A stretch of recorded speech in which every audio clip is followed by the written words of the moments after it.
Fire Escape Academy, inspector training videos. Here we are in Seattle. I'm on an alleyway, Seattle, Washington, and we're at the Women's University Club. So, but we're in a back alley. We got a nice little baby fire escape next to this big monster one, but we're gonna actually just focus on a fire escape with ladders and what we see.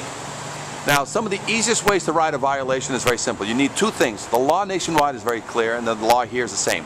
Must be structurally sound, must be kept painted, and it must have a tag.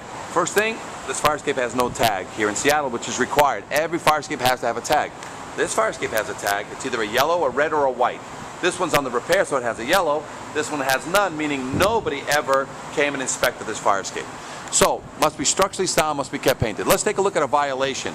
Violation, the easiest one to write is a paint violation. And that rule of thumb for painting is very simple. Does it have more paint than rust or more rust than paint? Yep. So more paint than rust or more rust than paint. So here we have the easiest violation to write is, does it have more rust than paint? I'm looking up at this and somebody has been painting this fire escape. So even though I can see some structural issues just on the paint, I can't write a paint violation because somebody's been painting. So we go to the next easiest one. The next easiest one to write is, I just gotta look for square bolts. If I see square bolts on this fire escape, or I see new shiny hex head bolts, that means that there's been some maintenance on this building.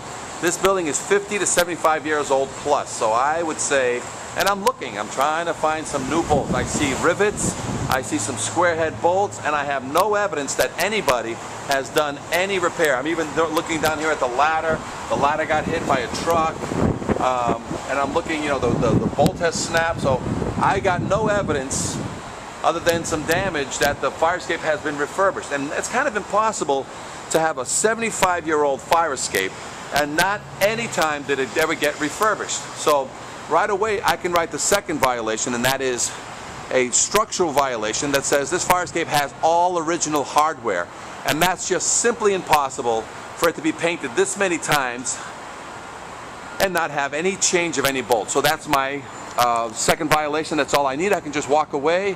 Original hardware is the key that the fire escape has never been refurbished. But let's take a look at some other issues that you can also find on this fire escape that are clearly evident. One is that the railing is all falling apart in that corner and it's snapping away and it's out of place. The corner post is all rotted out.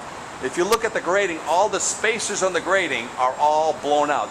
Some of them have already dropped, and the only thing left is that little thin rod, quarter-inch rod that's in there. If you look at the railing on that side, it's falling out.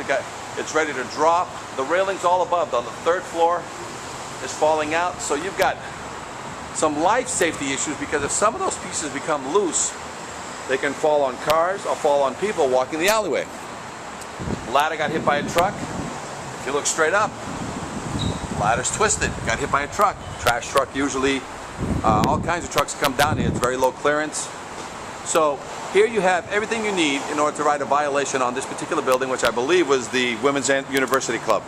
So if you have any questions on this or any other video, please give us a call here at Fire Escape Engineers, 866-649-0333.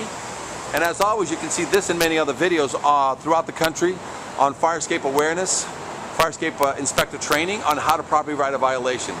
And this fire escape here definitely has some violations that are structural, and to a certain degree, pieces ready to fall would make this also a life safety issue. If you have any questions, give us a call, 866-649-0333.